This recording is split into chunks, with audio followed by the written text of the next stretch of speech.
Oh no, I'm market timing. It's just such a silly thing to say. So I've seen some comments. I get stuff in my. I just got done eating some tuna fish. I'll make sure I don't got juice on me. Not tuna fish, some sardines. Got me some sardines. Anyway, so I've seen a couple comments about my video where I'm going to Wellington. Again, I didn't go all into Wellington, just FYI. I forgot about my Roth and my taxable brokerage account.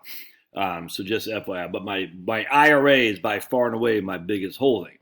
So I don't pay attention to my Roth because I'm completely in VTI and VDIGX. I literally just let that go. Don't care. I mean, I care, but I'm not planning on spending that money. The reason is because I plan on when Social Security kicks in, I want to live off my Roth, my brokerage account, and Social Security. That's it. I'll pay no taxes. That's literally what I'm trying to do. My goal is when I could take Social Security at 70 in 19 years, my Roth, my brokerage account, and my Social Security, and I'll be tax free according to current tax law. That's my goal. I can't wait. I mean, I can wait because I'll be 20 years older. I'll be freaking probably, sitting in diapers, you know what I'm saying, and not even knowing my freaking butt from a hole in the ground. But at least I'll have tax-free income. In the interim, while I'm making money, I'm like, I'm gonna pay the tax man while I have the money to pay, and that's my goal. But it comes to fruition, I don't know. But you gotta have a goal.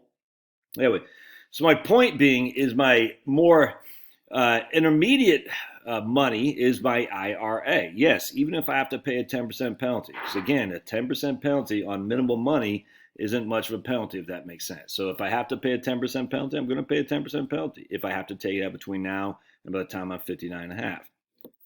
I don't anticipate that. That's the whole point. I'm not anticipating having to take this money out in the next 2 years. I'm just not. This is for the next 5 to 10 years. All right, that's what I'm looking at. I know for a fact that I feel better by having more money in a safer investment called bonds. I also know, and I can't say this is factual because I have no idea, my inclinations, I think bonds are going to outperform what a lot of people anticipate over the next 3 to 5 years. I really do. 3-4 years ago, I would have thought that. Now I think differently. And the reason is because everybody, their mom says bonds are going to get killed. People weren't saying that 3 to 4 years ago. They weren't. In fact, I remember doing many videos saying bonds aren't going to give you historic rates of return. And the reason for that is quite simple, because bonds, you can find out what their rates of return by their current yields. It's just that simple, my friends. And again, if their current yields are 2 to 3, 2 to 3, that's what you're going to get. No other way around that. You're not going to get more. You're not going to get less. I mean, you could get a little bit less. If the bonds go bankrupt, you could get a little bit more. I don't know how you get any more than that, Frank. I don't. But theoretically, you could. But anyway, if the bond current yield is just 3, that's what you're going to get. No two ways around that. And I have to think that 3% with a downside risk protection is actually a decent rate of return, 100%. I do think there has some upside value in terms of a short term when people start fleeing to bonds if the markets go south. I'm not banking on that. I'm banking on anything else is that a market decline. The bonds will give me a little bit of a cushion to live by.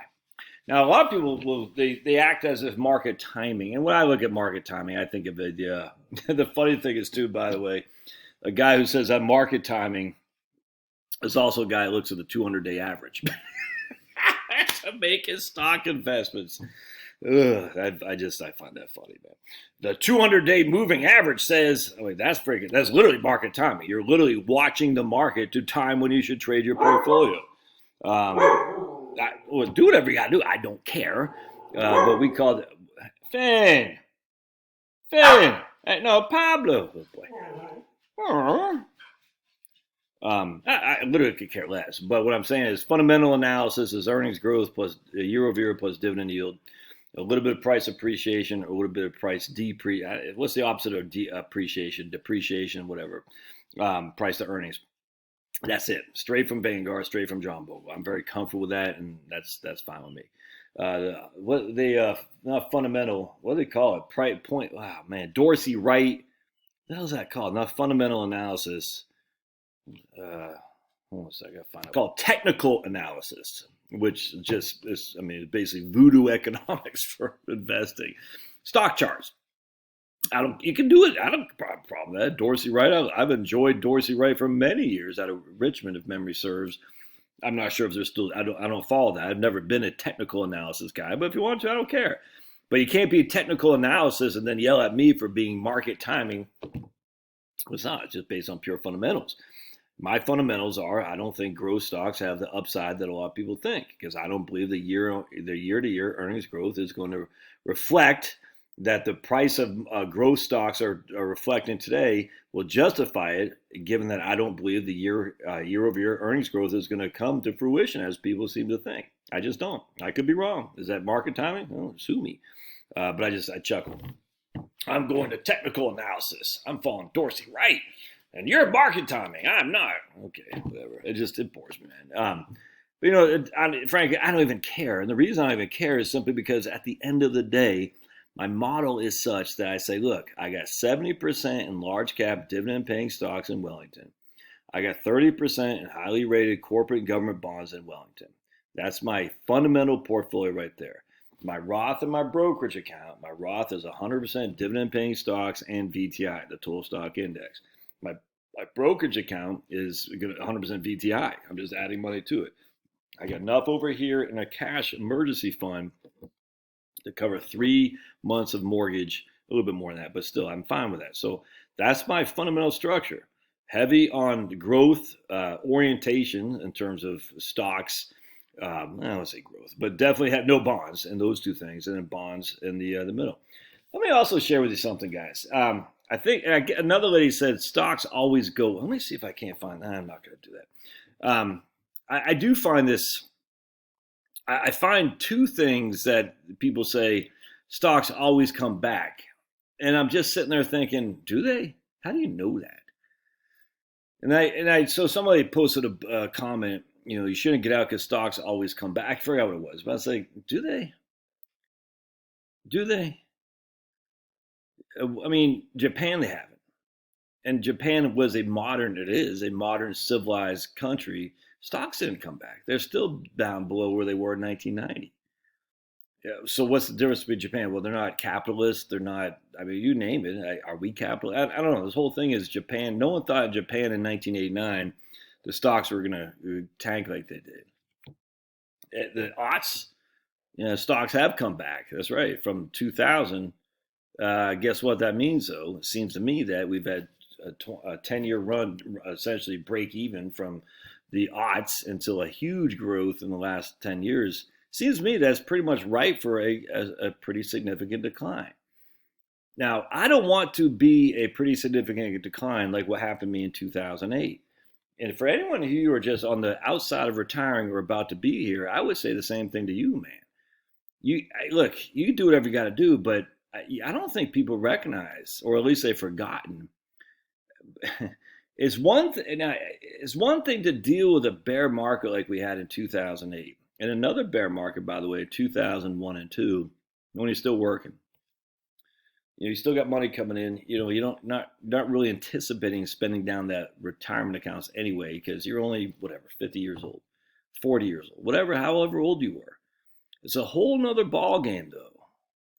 When you're all of a sudden your job gets lost, you get laid off, your mortgage is still coming due, or you're retired and never going to go back to work. That I don't think people recognize. And if that's called market timing, like I said, screw me, man. Sue me. I don't care. At the end of the day, I'm self-employed. I have a family of 6 to provide for. If I need to have a freaking 54 to 57% decline in my portfolio a la 2008, and I'm not anticipating that, but hell's bells, I'm not going through that again. I already went through that in 2008, and let me tell you something. That freaking sucked. That sucked. And I tell you, I'm not doing that again. And if you would have had bonds in 2008, you would not have got nearly the same level of just stress, man.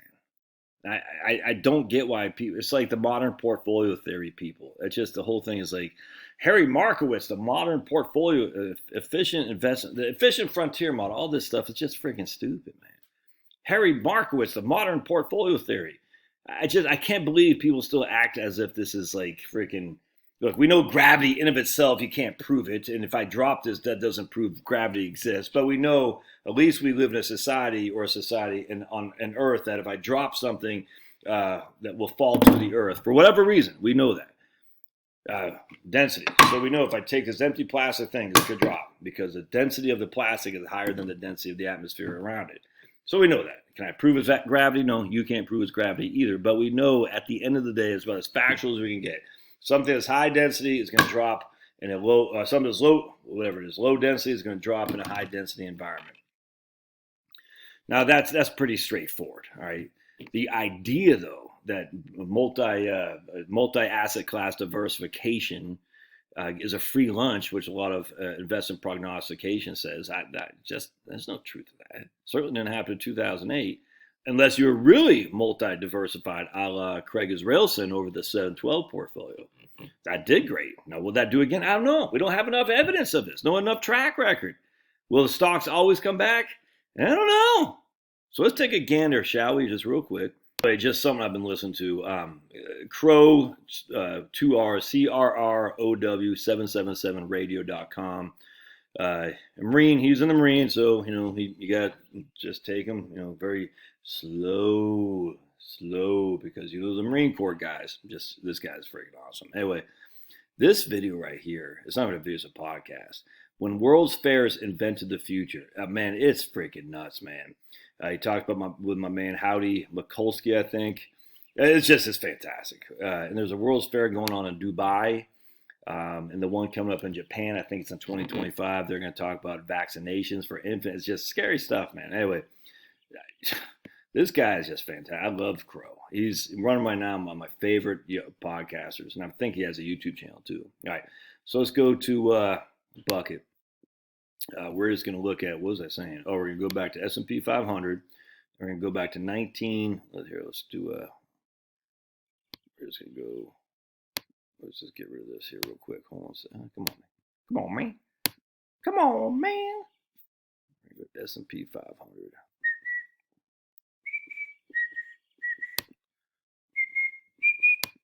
We're going to go to 1929. 1931. Pause real quick. So we're going to go to 1929, I think is what it was. And we're going to dump $100,000 in the S&P 500. All right. So here we are. Yeah, there we go. 1929.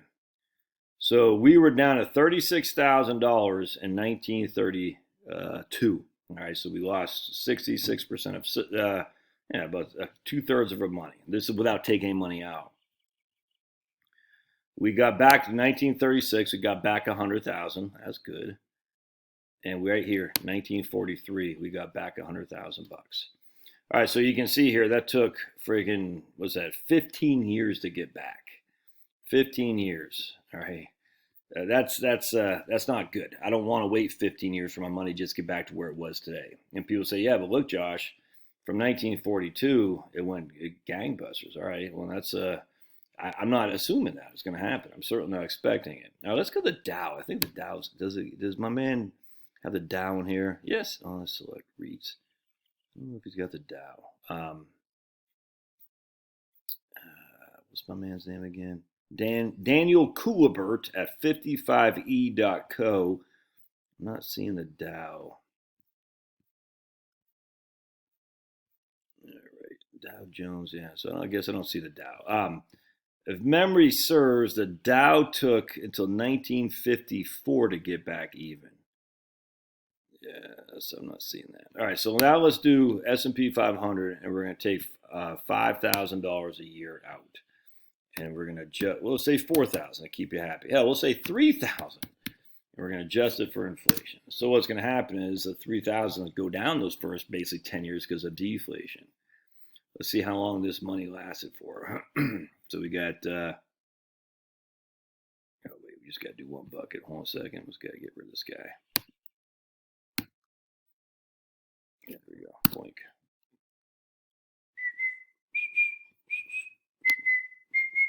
Let's make sure it's working with us. There we go. All right, so you can see we were down to the S&P 500. 29,000 at the end of 1932. 1947. It took us to 1951 with a 3% distribution before we broke back even. That's not good. And so to do a 4% inflation adjustment, 4%, 4,000, we're going to be in a world of hurt, man. I think we run out of money. Yeah, right there. 1956, we're out of money. So do I expect to have to take 4 or 5 or 3 even out of my portfolio? No. But the idea that the market A always comes back, and B, that this isn't market time, that this is market time, I don't believe so at all. I think I'm saying, hey, I think this is no different than thinking you're going to buy a stock. You say this stock has good upside, I think I'm going to buy some. I'm doing the same thing here. And look, people say, Josh, you're flip-flopping. I don't care, man. If you're literally putting your portfolio just because what I say on the internet, it's nuts to me. It's nuts. I don't know your situation. I don't know your risk tolerance. I don't know your cash flow. I don't know anything about you. Without thinking about it, for heaven's sake, oh, well, meet Kevin or Josh or Graham, whatever that guy's name was, or who was the other, the guy with the bow tie, or the money guy. I don't watch any of these guys because they just frankly bore me. But the idea you're going to just go off what I say, stupid. Don't do that. Do your own thinking. Find out what your own situation is and put yourself back in 2008. I think part 2 of this too is because I've been in this business a long time, dealing with clients and knowing their friggin' fear that they have to contend with. And I'll never forget, I was talking to this guy back in Tennessee. I had a couple up in Tennessee, and she had MS. I'll never forget that. And they had a couple kids, and he was in a real estate business. He was like a builder, like a building construction manager. And they were living large, man, and he told me this because we're just living too high. Because we didn't expect it. We're making so much money. We had a freaking nice, fancy house.